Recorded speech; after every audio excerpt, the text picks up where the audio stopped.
শিবতীর্থ ওঙ্কারেশ্বরের কথা তো আমরা সবাই জানি, কিন্তু এই ওঙ্কারেশ্বর মন্দির পরিক্রমা বা ওঙ্কারেশ্বর পাহাড় পরিক্রমার কথা কি আমরা সবাই জানি?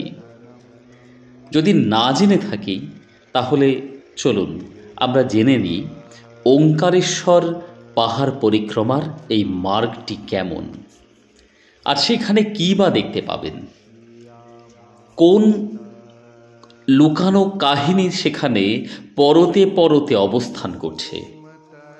পাহাড়টির এই পথটি প্রায় 8 থেকে 9 কিলোমিটার পর্যন্ত ব্যাপ্ত। ওঙ্কারেশ্বরের যে মূল মন্দিরটি রয়েছে নর্মদার তীরে, তার পশ্চিম প্রান্ত থেকে এই পরিক্রমার পথটি শুরু হয়। তারপর পরিক্রমাকারীগণ, যারা পরিক্রমা করতে ইচ্ছুক, যারা উৎসাহী, আধ্যাত্মপ্রিয় এবং প্রকৃতিকে ভালোবাসেন, তারা সবাই অধিকাংশই এই ওঙ্কারেশ্বর দ্বীপ পরিক্রমা করে আসেন। পথে যেতে যেতে অসংখ্য পরিক্রমাকারীর সঙ্গে আপনার সাক্ষাৎ হবে। দেখতে পাবেন এখানে সেখানে ছড়িয়ে ছিটিয়ে বসে থাকা এই রকম ছোট্ট ছোট্ট পসার।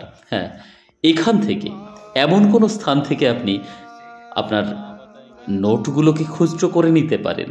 অসংখ্য মন্দির, অসংখ্য সাধু সন্ত পরিক্রমাকারী, তাদের সঙ্গে সাক্ষাৎ হবে। তাদের হাতে 1-2 টাকা তুলে দিতে পারলে, 5-10 টাকা তুলে দিতে পারলে হাসি মুখ আর হর নর্মদে বলে আপনার দিকে আশীর্বাদের হাত তুলবে। আর সেটুকু প্রাপ্তির ইচ্ছে তো আমাদের সবার মধ্যে আছে, তাই না? ওই দেখুন মা নর্মদা। আসলে এই পরিক্রমার পথে এগোতে এগোতে আপনি প্রতিক্ষণেই মা নর্মদাকে চোখে চোখে রেখে এগোতে পারবেন। যেতে যেতে এই এমন একটি স্থানে এসে হঠাৎ করে দেখবেন উঁচু চূড়া বিশিষ্ট সাদা বর্ণের, এটি হলো শ্রী গজানন মহারাজ সংস্থান। আপনি কিন্তু এই শ্রী গজানন মহারাজ সংস্থানে থাকতে পারেন। অবশ্যই এখানে এসে আমি বলবো, এখানে এসে এই রকম কোনো আশ্রম বেছে নিন যেখানে আপনি থাকতে পারেন। এই প্রসঙ্গে বলে রাখি, ওঙ্কারেশ্বরের কোথায় থাকবেন, কোন ট্রেনে যাবেন এবং খান্ড স্টেশন থেকে ওঙ্কারেশ্বরের দূরত্ব কেমন, সেখানে কিসেই বা যাবেন, তার ভাড়া কি, এ সকল কিছু নিয়ে ব্যাপ্ত ভিডিও করা আছে। ডেসক্রিপশন বক্সে লিংক রয়েছে, প্রয়োজনে দেখে নিতে পারেন। আর পাশাপাশি একথাও জানিয়ে রাখি, মূল মন্দির ওঙ্কারেশ্বরের 3 তলা বিশিষ্ট এই মন্দিরটির সম্পূর্ণ কাহিনী, সম্পূর্ণ বিবরণ আরেকটি ভিডিওতে দেওয়া আছে, তার লিঙ্কও ডেসক্রিপশন বক্সে দিয়ে রেখেছি। না দেখে থাকলে অবশ্যই দেখে নিন। এবার আসি অন্য কথায়। এই নর্মদা থেকে, মানে হলো নর্মদা নদী থেকে প্রাপ্ত যে লিঙ্গ, তা নর্মদা লিঙ্গ বা বান লিঙ্গ বলে খ্যাত। বান চর্থং কৃত্যং লিঙ্গং বান লিঙ্গমতঃ স্মৃতং বান বা শিব ইত্যুক্তশ্চ কৃতং বানমুচ্যতে, এ কথা বলা হয়ে থাকে। এর অর্থ কি? বানাসুর। এই বানাসুরের কথা আপনারা সবাই হয়তো জানেন। অত্যন্ত বড় মাপের একজন শিব ভক্ত ছিলেন, কিন্তু ইনি একজন পরিক্রমাকারী। এইরকম অসংখ্য পরিক্রমাকারী দেখবেন আপনার যাওয়ার পথে পড়বে, হর নর্মদে বলে হাত তুলবে, মন শুদ্ধ হয়ে যাবে। হ্যাঁ, যে কথা বলছিলাম, এই বানাসুর হলেন একজন প্রখ্যাত শিব ভক্ত। পৌরাণিক কাহিনী অনুসারে, তার নাম অনুসারে এই বানলিঙ্গের নাম হয়েছে। বানাসুর শিব পুজোর জন্য যে সমস্ত লিঙ্গ নির্মাণ করেছিলেন তার সবই হলো বানলিঙ্গ। আর এই বান শব্দের আরেকটি মতে, বান শব্দের অর্থ হলো শিব স্বয়ং। শিব দ্বারা নির্মিত সমস্ত লিঙ্গই হলো বানলিঙ্গ। আপনারা সেই বানলিঙ্গই দর্শন করছেন। কালো বর্ণ বিশিষ্ট এই লিঙ্গটি হলো সেই বানলিঙ্গ, মহাদেবের প্রতীক বা চিহ্নস্বরূপ। পুরাণের যে কাহিনীর কথা বলছিলাম, পুরাণে একটি সুন্দর কাহিনী পাওয়া যায় বানলিঙ্গ সম্বন্ধে। পুরাকালে বান নামে এক নিপুণ শিল্পী, মহাদেবের অত্যন্ত বড় ভক্ত, তিনি অসুরও ছিলেন, তবে শিব ভক্ত অসুর। তিনি প্রতিদিন মহাদেবকে পূজা অর্চনা করবার জন্য এই রকম অসংখ্য শিবলিঙ্গ গড়তেন এবং শিবলিঙ্গ গড়ে তা পূজার্চনার পর তিনি নদীর জলে বিসর্জন দিতেন। এভাবে শতাধিক বছর কেটে যায়। অতঃপরে ভগবান শঙ্কর সন্তুষ্ট হয়ে তাকে দেখা দেন। তখন বাণ বলেছিলেন, শাস্ত্রমতে শুভ লক্ষণযুক্ত শিবলিঙ্গ নির্মাণ করতে তার খুব কষ্ট হচ্ছে, অতএব মহাদেব যেন কৃপা করে তাকে শুভ লক্ষণযুক্ত কিছু বাণলিঙ্গ প্রদান করেন, যা তিনি পূজার্চনা করবেন। এই কথা শুনে দয়ার সাগর মহাদেব কি করলেন? কৈলাস পর্বতের শিখরে গিয়ে 14 কোটি শিবলিঙ্গ প্রস্তুত করে বানাসুরকে প্রদান করলেন। এই প্রত্যেকটি লিঙ্গই সিদ্ধলিঙ্গ এবং এর পুজো করলে মানুষের উন্নতি হবে, সে কথাও বলে দিলেন।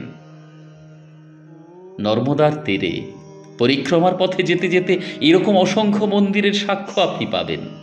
মা নর্মদা স্বয়ং এখানে বিরাজিতা, শ্বেত বস্ত্র অলঙ্কারে ভূষিতা তিনি অবস্থান করছেন। হর নর্মদে বলতে ভুলবেন না কিন্তু। এইরকম অসংখ্য মন্দির পরিক্রমাকারী সব দেখে আপনার হৃদয় শুদ্ধ হবেই। আবার এগিয়ে চলুন সম্মুখ ভাগে। আর তার সঙ্গে গল্পটা শেষ করি। এই কথা বলার পর মহাদেব বললেন, এই সিদ্ধলিঙ্গ পুজো করলে মানুষের উন্নতি হবে। বাণ তখন কি করলেন, বানাসুর তখন কি করলেন? সকল মানুষের উন্নয়ন কল্পে, কল্যাণের কাজে সেই লিঙ্গ লাগানো উচিত, এই কথা মনে রেখে সেই শিবলিঙ্গগুলিকে বিভিন্ন স্থানে, পবিত্র স্থানে রেখে এলেন। শাস্ত্র অনুসারে বলা হয়ে থাকে কোটি 3 কোটি। এই 3 কোটি লিঙ্গ কালিকা গর্ভে তিনি রেখে এলেন। বাকি অংশটা পরে আসছি, আগে বলি এই মন্দিরটির কথা। এই মন্দিরটির নাম হল কেদারেশ্বর মন্দির। এই কেদারেশ্বর মন্দিরটি আসলে কাশীঘাটের কেদারেশ্বর, হিমালয়ের গৌরীর কেদারেশ্বর একই রীতিতে নির্মিত এবং তার মধ্যে অবস্থান করা এই শিবলিঙ্গটি তাও কিন্তু ওই শিবলিঙ্গের মতনই, অর্থাৎ কাশীর কেদারেশ্বরের শিবলিঙ্গ আর এই শিবলিঙ্গের মতন। একটু লক্ষ্য করলেই দেখতে পাবেন গাঢ় মধুর বর্ণ বিশিষ্ট এই শিবলিঙ্গটি। অর্চনা করতে ভুলবেন না কিন্তু, অত্যন্ত সুমঙ্গল চিহ্নযুক্ত, ভালো লাগবে। ব্রহ্মা মুরারি সুরার্চিতলিঙ্গম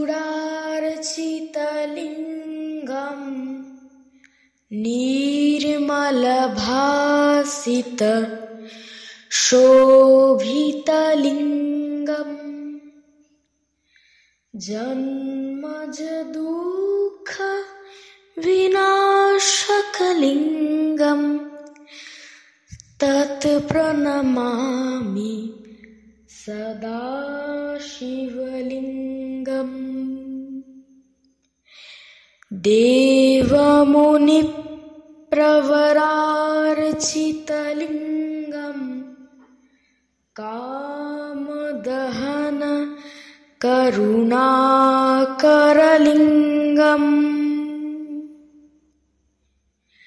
রাবণদর্প विनाशकलिङ्गं तत् प्रणमामि सदा शिवलिङ्गम्। सर्वसुगन्ध सुलेपितलिङ्गं बुद्धिविवर्धन कारणलिङ्गं सिद्धसुरासुर वन्दितलिङ्गं तत् प्रणमामि सदा शिवलिङ्गम्। कनकमहामणि भूषितलिङ्गं फणिपतिवेष्टित शोभितलिङ्गम् सञ्चितपाप विनाशनलिङ्गं तत् प्रणमामि सदा शिवलिङ्गम् कुङ्कुम चन्दनलेपितलिङ्गम् पङ्कजहार सुशोभितलिङ्गम् दक्षसूयाग्न विनाशनलिङ्गम् तत् प्रणमामि सदा शिवलिङ्गम् देवगणार्चित सेवितलिङ्गम् भावैर्भक्तिभिरेव च लिङ्गम् दिनकरकोटि प्रभाकरलिङ्गम् तत् प्रणमामि सदा शिवलिङ्गम् अष्टदलोपरि वेष्टितलिङ्गम् सर्वसमुद्भव कारणलिङ्गम् अष्टदरिद्र्य विनाशनलिङ्गम् तत् प्रणमामि सदा शिवलिङ्गम् सुरगुरु सुरवर पूजितलिङ्गम् सुरवनपुष्प सदार्चितलिङ्गम् परमपदं परमात्मकलिङ्गम् तत् प्रणमामि सदा शिवलिङ्गम्। এই মন্দিরটি একটি অপূর্ব স্থানে স্থাপিত হয়েছে। নর্মদার তীরে অবস্থান করা এই মন্দিরটির প্রাঙ্গণে দাঁড়িয়ে, চাতালের উপরে দাঁড়িয়ে নর্মদার দিকে তাকিয়ে থাকতে আপনার ভালোই লাগবে। অত্যন্ত স্নিগ্ধ মনোরম একটি স্থান। মন্দিরটি থেকে বেরিয়ে এসে আবার পরিক্রমার পথে আপনি এগিয়ে চলুন। একটু এগিয়ে গেলেই দেখতে পাবে মা আনন্দময়ী ত্রিপুরা বিদ্যাপীঠ। মা আনন্দময়ী নর্মদার আর এক নাম। এইরকম একটি স্কুল এখানে বিদ্যমান। একটু তো প্রবেশ করে দেখতেই হয়, লোভ সামলাতে পারবেন না। প্রবেশ করে দেখবেন প্রাঙ্গণে ছোট ছোট শিশুরা তাদের শিক্ষা গ্রহণে রত। শিক্ষক শিক্ষিকাগণ সেখানে মুক্ত প্রাঙ্গণে বিদ্যা প্রদান করছেন। আপনাকে দেখে অবশ্যই তারা হর নর্মদে বলে উঠবেন। কি অদ্ভুত! এই শিশুকাল থেকে আধ্যাত্মিকতার শিক্ষা তাদের রক্তে, শিরায়, ধমনীতে প্রবাহিত হয়ে চলেছে। আবার এখানে পৌঁছে মনে পড়ল রবীন্দ্রনাথ ঠাকুরের সেই আশ্রমবাসীর শিক্ষার কথা, যে আশ্রমবাসিক শিক্ষায় মুক্ত প্রাঙ্গণে শিক্ষার কথা বলা আছে। মা নর্মদার কোলে ওঙ্কারেশ্বর পাহাড়ের চূড়ায় কত ভাগ্য করে এই শিক্ষার্থীগণ শিক্ষা লাভ করছেন।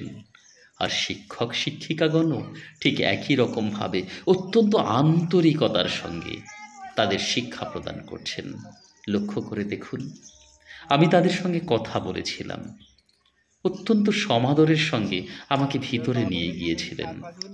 বেশ খানিকটা সময় তাদের সঙ্গে কথা বলে কাটল। বেশি সময় অপচয় করব না। আসলে কেন অপচয় করলাম না, এই ওঙ্কারেশ্বর পাহাড়টি প্রায় 9 কিলোমিটারের কাছাকাছি দূরত্ব বিশিষ্ট, তাই শেষ করতে হবে। তো সকাল 8টা নাগাদ আমরা বেরিয়েছিলাম। পুরো পাহাড়টি পরিক্রমা করতে হবে। জানি না পরিক্রমার শেষ প্রান্ত পর্যন্ত, সেই সিদ্ধেশ্বর মন্দির পর্যন্ত পৌঁছতে পারবো কিনা, কিন্তু মনে এক অদ্ভুত সাহস সঞ্চারিত হয়েছিল। যেতে যেতে অভূতপূর্ব দৃশ্য আমাদের বারে বারে মন কেড়ে নিয়েছিল। নর্মদার তীরে বৃক্ষের উপরে এভাবে কবিগণ বিরাজ করছে। এতটুকু উৎসাহের ভাটা নেই তাদের মধ্যেও, সদাই চঞ্চল তারা। ওপারের ওই দৃশ্যগুলি আমাদের চোখের সামনে ছবির মতন ফুটে উঠছে। আমরা আস্তে আস্তে সামনের দিকে এগিয়ে চললাম।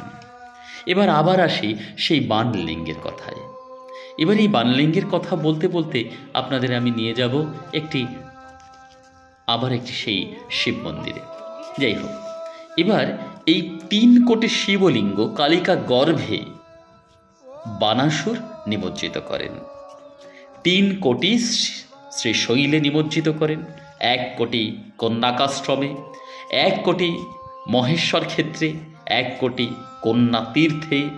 এই রকম করে বানাসুর বিভিন্ন স্থানে এই শিবলিঙ্গ প্রদান করেন, মহাদেব দ্বারা সৃষ্ট। আপনি এরকম একটা জায়গায় তেমাথার মতো সেখানে এসে দেখবেন, এখানে লেখা আছে সঙ্গম ঘাট, পরিক্রমা পথ কিংবা ঋণমুক্তেশ্বর মন্দির। তার পথ নির্দেশ করা আছে সম্মুখভাগের দিকে।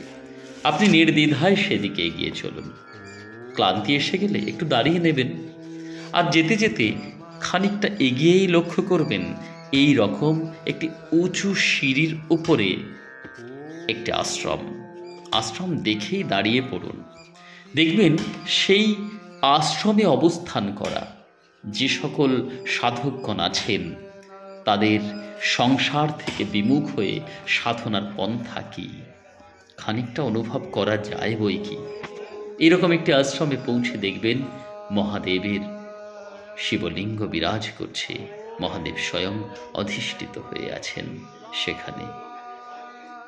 রুদ্রাক্ষের মালা দ্বারা বিজড়িত নাগ, বাসুকী নাগের ফনা উদ্যত অবস্থায় সেখানে মহাদেব বিরাজ করছেন। এই আশ্রমের মধ্যে পৌঁছে দেখলাম এই বয়স্ক সাধকগণ তারা নিজেদের সমস্ত কিছু নিজেরাই তৈরি করতে একেবারে সদাই চঞ্চল হয়ে আছেন। এখানে এসে আমার কানে হঠাৎ এলো রামায়ণ পাঠের ধ্বনি। একটু এগিয়েই দেখলাম একজন ব্যক্তি এখানে বসে বসে সদাই রামায়ণ পাঠ করে চলেছেন। জানতে পারলাম এখানে 24 ঘন্টাই রামায়ণ পাঠ হয়ে থাকে। অত্যন্ত নিষ্ঠার সঙ্গে এই যে সাধন ভজন চলেছে, এই নিষ্ঠার পিছন লুকিয়ে আছে বিশ্বাস, আর বিশ্বাস তাতে তো বস্তু মেলে, তর্ক সেখানে সমীচীন নয়। আবার বেরিয়ে পড়লাম পরিক্রমার পথে। পরিক্রমা পথে এবার ওই যে কেদারেশ্বর মন্দির বললাম, সেখান থেকে প্রায় 1.5 থেকে 1 মাইল হেঁটে অবশেষে এমন একটি স্থানের উপর থেকে এগিয়ে চললাম। হ্যাঁ, এই প্রসঙ্গে বলে রাখি, সমগ্র পরিক্রমা পথে গীতার শ্লোক হালকা হলুদ লাল মিশ্রিত পটের উপরে লিখিত অবস্থায় আছে। একজন সাধক আসছেন এইভাবে সাপত্রীকে সঙ্গে নিয়ে, অত্যন্ত ভালোবাসেন তার সাপত্রীকে। আমি দেখেছি লক্ষ্য করে এখানে যে সাধকগণ আছেন তারা সমস্ত প্রাণীকেই ভালোবাসেন। যাই হোক, কথা বলতে বলতে আমরা কিন্তু চলে এসেছি প্রায় 1 মাইলের কাছাকাছি হেঁটে নর্মদা কাবেরী সঙ্গমে। না, ভুল শুনছেন না, এখানে কাবেরী নদী আসেনি, কিন্তু এই যে সঙ্গমটি, এই সঙ্গমকে বলা হচ্ছে নর্মদা কাবেরী সঙ্গম। এই প্রসঙ্গে বলে রাখি, এই স্থানটির মাহাত্ম্য কিন্তু অপরিসীম। এখানে ব্রহ্মার মন্দির আছে। বলা হয়ে থাকে পুরাণের সময়ে কুবের তপস্যা করেছিলেন। রাবণের সঙ্গে কুবেরের যুদ্ধের পর কুবের তার সমস্ত ধন দৌলত হারিয়ে ফেলেছিলেন। এই কাবেরী তীর্থে এসে, সঙ্গমে এসে কুবের আবার পুনরায় ব্রহ্মাদেবকে সন্তুষ্ট করে তার ধন সম্পদ ফিরিয়ে নিতে পেরেছিলেন। ঋত সর্বস্ব কুবের এখানে তপস্যা করেই ব্রহ্মার বরে পুনরায় নবনিধি প্রাপ্ত হয়েছিলেন। এ স্থানের সৌন্দর্য অপরিসীম বলে বোঝানোর নয়। কুবের ভাণ্ডারী তীর্থ অনেকে এই স্থানটিকে বলে থাকেন। এখানে কিন্তু পুণ্য লোভাতুরা অনেক ব্যক্তি স্নান করে থাকেন এই সঙ্গম ক্ষেত্রে। আমরাও স্নান করলাম, কারণ এর পরেই রয়েছে ঋণমুক্তেশ্বর মন্দির, আর সেই ঋণমুক্তেশ্বর মহাদেবকে অর্চনা করতে গেলে শুদ্ধ হতে হবে বই কি। একটু এগিয়ে গেলেই দেখতে পাবেন মা নর্মদার একটি মূর্তি এখানে অবস্থান করছে। আরেকটু কথা বলে রাখি, ওঙ্কারেশ্বর মন্দির থেকে আমরা এই মুহূর্তে সোজা উত্তর পূর্ব দিকে 2 মাইল পৌঁছে গেছি। এখানে পৌঁছে গেছি। নর্মদার উত্তর তটের দিকে সোজা তাকিয়ে দেখা যায় ভান্ডারী তীর্থ। 24 অবতারের মন্দিরের চূড়া খানিকটা অস্পষ্ট হয়েছে। আমরা পৌঁছে গেলাম। সেখান থেকে স্নান কার্য সেরে অবশেষে ঋণ মুক্তেশ্বর মন্দির। এখানে রীতি আছে, এই ঋণ মুক্তেশ্বর মন্দিরে 5 পোয়া অড়হর ডাল ঋণ মুক্তেশ্বরের চরণে সঁপে দিলে নাকি পার্থিব সমস্ত ঋণের দায় থেকে অব্যাহতি পাওয়া যায়। আমি ভালো করে বুঝলাম বিষয়টি। আসলে তা নয়, বিষয়টা একটু অন্য।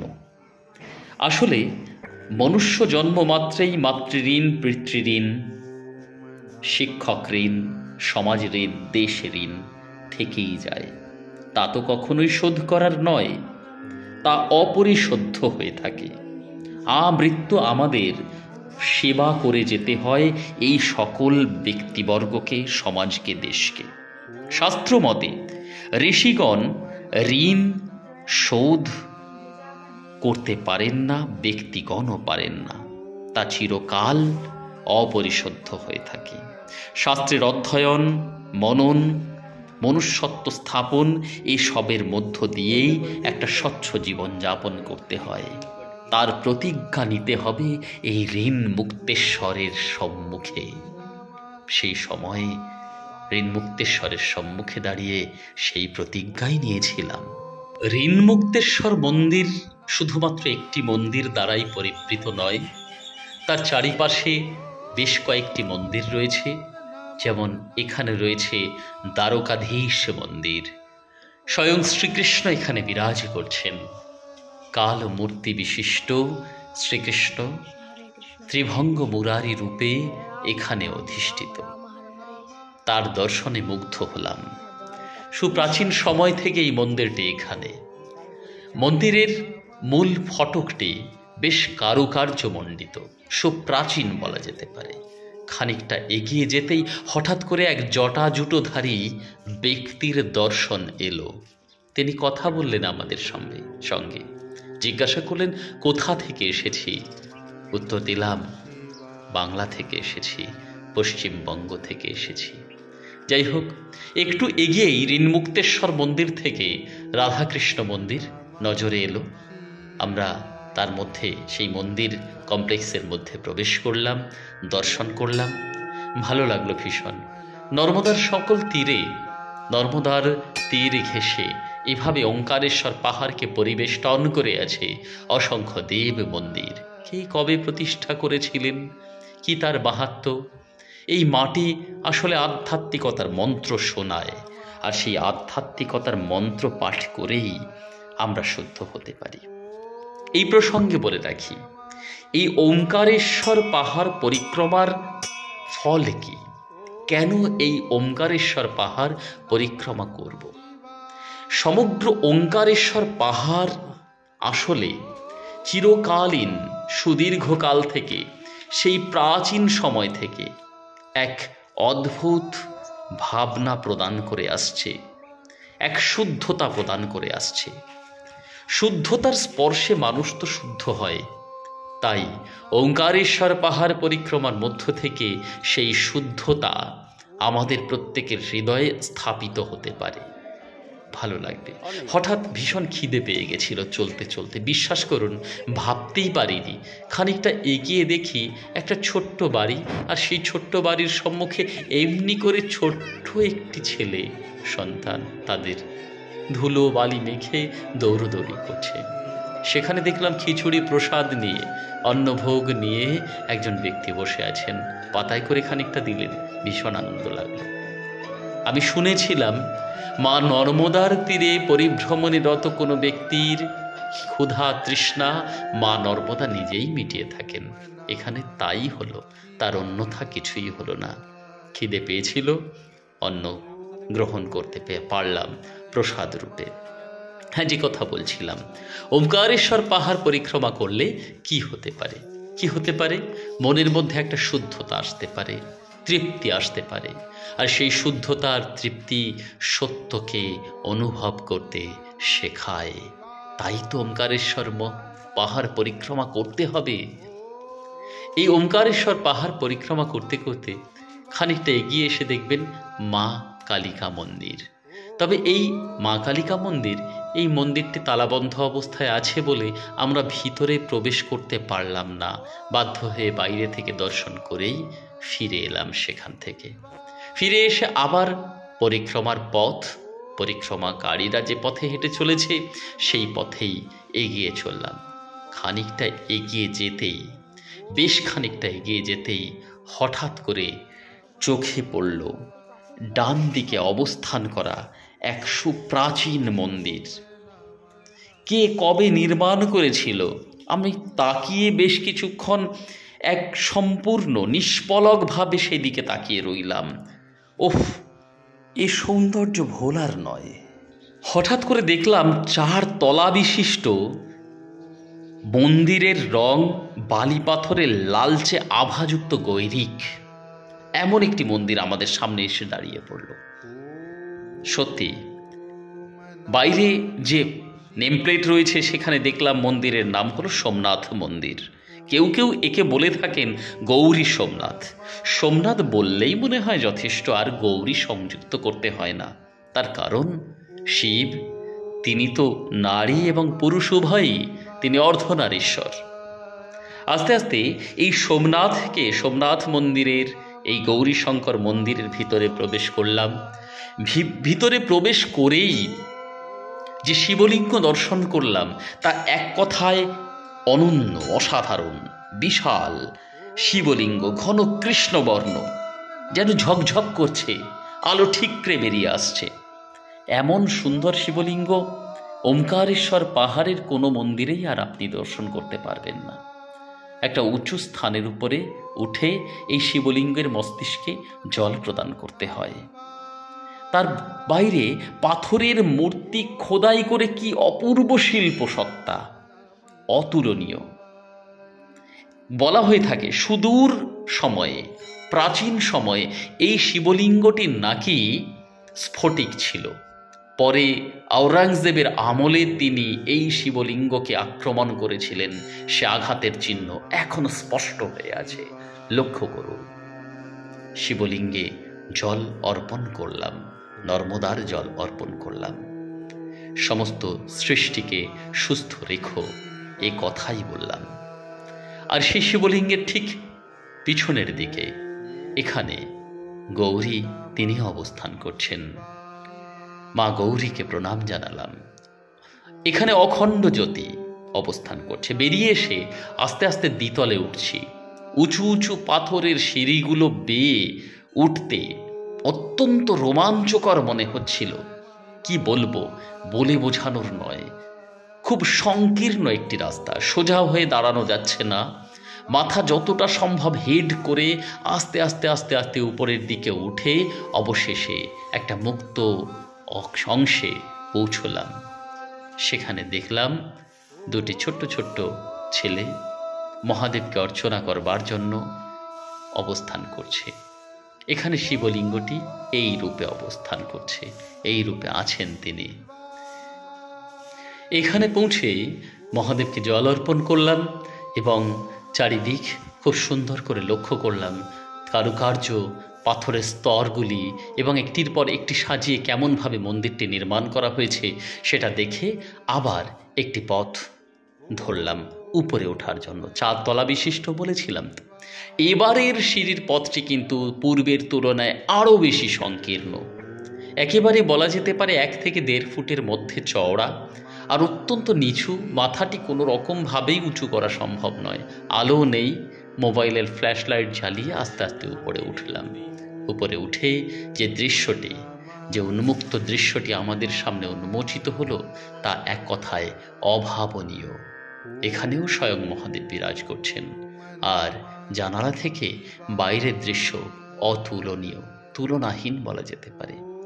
এখানে স্তম্ভিত হয়ে গেলাম গিয়ে এ কথা ভেবে। অসংখ্য সিদ্ধ পুরুষগণ এখানে এসে একদিকে মা নর্মদাকে দর্শন করেছেন, আর ঠিক অন্যদিকে মহাদেবের সাধনায় রত হয়েছেন। কোনটি যে কার থেকে বেশি প্রাচীন তা নিয়ে সন্দেহ তো থেকেই যায়। এখানে খুব বেশিক্ষণ অপেক্ষা করেছিলাম যে তা নয়, কয়েক মিনিট অপেক্ষা করলাম, মহাদেবকে অর্চনা করলাম, আবার নিচে নামার সিঁড়ি ধরলাম। কিন্তু নিচে নামার সিঁড়ি তখন তো আর সোজা হয়ে দাঁড়িয়ে হাঁটা সম্ভব নয়। আমার মনে পড়ছিল রাজস্থানের সেই প্যালেসগুলোর কথা, যেখানে উঠতে গেলে এইভাবে হামাগুড়ি দিয়ে উঠতে হয়। সেই রকম নিচে নেমে এলাম, আবার মোবাইলের ফ্ল্যাশ লাইট জেলে আস্তে আস্তে একেবারে বসে ঘষতে ঘষতে অবশেষে নিচের দিকে নেমে আসতে সক্ষম হলাম। অপূর্ব মনে হলো। আমি জানি না আপনারাও আমার সঙ্গে সহমত হবেন কি না। ওমকারেশ্বরে আপনারা নিশ্চয়ই যাবেন। এত অসংখ্য মন্দির রয়েছে, তার মধ্যে এই মন্দিরটিকে আপনার কি হেরিটেজ বলে মনে হবে না? সুপ্রাচীন এবং ঐতিহ্যমণ্ডিত বলে মনে হবে না? নিশ্চয়ই আমার মনে হয় আপনাদেরও মনে হবে এই মন্দিরটি যেন ওমকারেশ্বরের সমস্ত মন্দিরগুলির মধ্যে সুপ্রাচীন এবং ঐতিহ্যমণ্ডিত। এভাবে নিচে নেমে আসবার পর আবার আমরা পরিক্রমার পথ ধরলাম সামনে এগিয়ে চলার জন্য। আমি শুনেছিলাম এই পরিক্রমার পথের অন্তিম অংশে অবস্থান করছে সিদ্ধনাথের মন্দির, এবং সেটি নাকি অপূর্ব সুন্দর। আমি তার জন্য এবার উদ্গ্রীব হয়ে উঠলাম। খুব সন্তর্পণে নেমে আসছি আমরা সবাই, সেখানে আমাদের পৌঁছতে হবে। সেই জন্য মনে একটা তাড়াহুড়ো ছিল বই কি, কারণ ততক্ষণে সূর্য মাথার উপরে উঠে এসেছে, অত্যন্ত ঘামে আমরা নেয়ে উঠেছি। তাই এই মন্দির থেকে বেরিয়ে আবার পরিক্রমার পথ ধরলাম। খানিকটা এগোতেই হঠাৎ ডান দিকে চোখে পড়ল রাজরাজেশ্বরী মন্দির। 64 যোগিনী তারা মন্দিরের বাইরে এইভাবে অহরহ পাহারায় রত হয়ে আছেন, আর অভ্যন্তরে রাজরাজেশ্বরী স্বয়ং বিরাজিত হয়ে আছেন। মন্দিরটির ভিতরে মোবাইল দিয়ে ছবি তোলা সম্পূর্ণ নিষিদ্ধ, তাই ভিতরের অংশটি দেখাতে সক্ষম হলাম না। শুধু বাইরে থেকেই মহাদেবের এই বিশাল আকাশচুম্বী মূর্তিটি আপনাদের সামনে তুলে ধরলাম। ভালো লাগছে নিশ্চয়ই? সত্যি রাজরাজেশ্বর তিনিও আছেন ঊর্ধ্ব অংশে, আর নিম্নে রাজরাজেশ্বরী। সেখান থেকে বেরিয়ে এসে খানিকটা এগিয়ে যেতেই হঠাৎ করে চোখে পড়ল বিশাল মূর্তি, শঙ্করাচার্যের মূর্তি। এই শঙ্করাচার্যের মূর্তি এই পরিক্রমার পথের ঠিক বাঁদিকেই পড়বে। খানিকটা এগিয়েই সীতা মাতার একটি মন্দির, সীতা মাতার মন্দির। জনম দুঃখিনী সীতা, তিনি এখানে একাকী অবস্থায় অবস্থান করছেন। মাতা সীতা, তাকে প্রণাম জানিয়ে আমরা আবার এগিয়ে চললাম। এগিয়ে যেতে যেতে এবার একটা অদ্ভুত পট পরিবর্তনের মতো। চারিদিকে অসংখ্য মূর্তি থেকে শুরু করে অট্টালিকার মন্দিরের ভগ্নাবশেষ ছড়িয়ে ছিটিয়ে আছে। আমার দেখে হঠাৎ মনে হলো এক ভয়ঙ্কর দৈত্যের, এক ভয়ঙ্কর দানবের আক্রমণে যেন চারিদিক বিধ্বস্ত হয়েছিল একদা। আমার মনে হলো সেগুলো দেখতে দেখতেই সম্মুখের দিকে এগিয়ে চললাম। হঠাৎ করে সামনে এক উন্মুক্ত অংশ, যা আমাদের সম্পূর্ণ দৃষ্টিকে আবদ্ধ করল। বুঝতে আর বাকি রইলাম না যে আমরা সিদ্ধনাথের মন্দিরে চলে এসেছি। এই মন্দিরটিকে অনেক সাধক, অনেক ব্যক্তি ওমকারেশ্বরের প্রাচীনতম এবং শ্রেষ্ঠতম নিদর্শন বলে মনে করেন। মূল মন্দির ওমকারেশ্বর থেকে আমরা যদি এই পথে, পরিক্রমার এই পথে আসি, তাহলে এটা একেবারে শেষ পর্যায়ে এসে পড়ছে। সেখানে এসে দেখবেন নন্দী মহারাজ এখানে বিরাজিত। অসংখ্য ভাঙাচোরা অংশ চারিদিকে ছড়িয়ে ছিটিয়ে আছে। আমি যেটা কিছুক্ষণ আগে বলছিলাম, যেন ভয়ঙ্কর কোনো এক রাক্ষসের, এক দৈত্যের সবল উৎপাটন প্রক্রিয়ায় এখানে মন্দিরটি ভেঙে চৌচির হয়ে গেছে। দেখে এর দিকে তাকিয়ে অত্যন্ত যন্ত্রণা হচ্ছিল ভিতরে। এই স্তম্ভগুলো একটা সময় কত কারুকার্য খচিত ছিল, আরও রত্ন দ্বারা আভূষিত ছিল। মন্দিরটির এই ভগ্নাবশেষ দৃষ্টি আকর্ষণ করার মতো। ভিতরে প্রবেশ করলাম। মহাদেব বিরাজিত সেখানে, মহাদেবের মূর্তি সেখানে অবস্থান করছে, শিবলিঙ্গ অবস্থান করছে, পুরোহিত আছেন। আরও একদিন এখানে এসেছিলাম সন্ধ্যার দিকে। যাই হোক, এই মন্দিরের মধ্যে মহাদেবের পূজা অর্চনা করে বাইরে বেরিয়ে এসে চারিদিকে একবার ঘুরে দেখতে শুরু করলাম। কি অপূর্ব শোভা ছিল! মানসচক্ষুতে আমি দেখার চেষ্টা করছিলাম যে এই কারুকার্য খচিত, কোনো একটা সময় হয়তো স্বর্ণ খচিত, স্বর্ণ কলস দিয়ে কারুকার্য মণ্ডিত হয়ে মন্দিরটি সমগ্র ভারতবর্ষের শ্রেষ্ঠত্বকে ভূষিত করত। না হওয়ার তো কিছু নয়। পরবর্তী সময়ে কালের স্রোতে এই ভঙ্গুর মন্দিরে পরিণত হয়েছে। এখানের এই বারান্দা থেকে, একেবারে 4 চৌকো সীমারেখার মধ্যে বেষ্টিত এই মন্দিরটি, বারান্দা থেকে ওই দূরে নর্মদাকে দৃষ্টিত হচ্ছে। মন্দিরটির চারিদিক থেকে আপনি লক্ষ্য করলে একই রূপ আপনার চোখের সামনে ফুটে উঠবে। সত্যি অপূর্ব, শোভনীয়।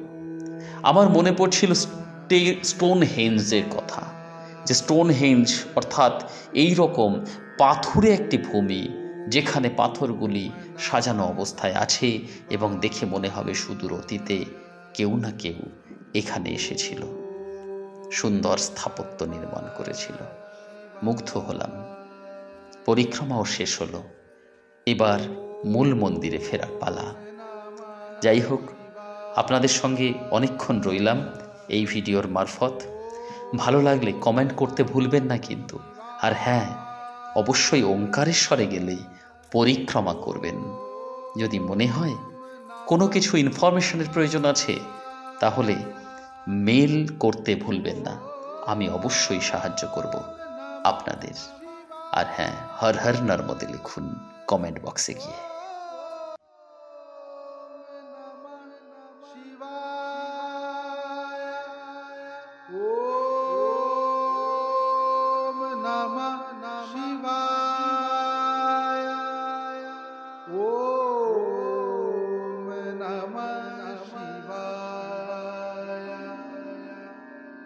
Oh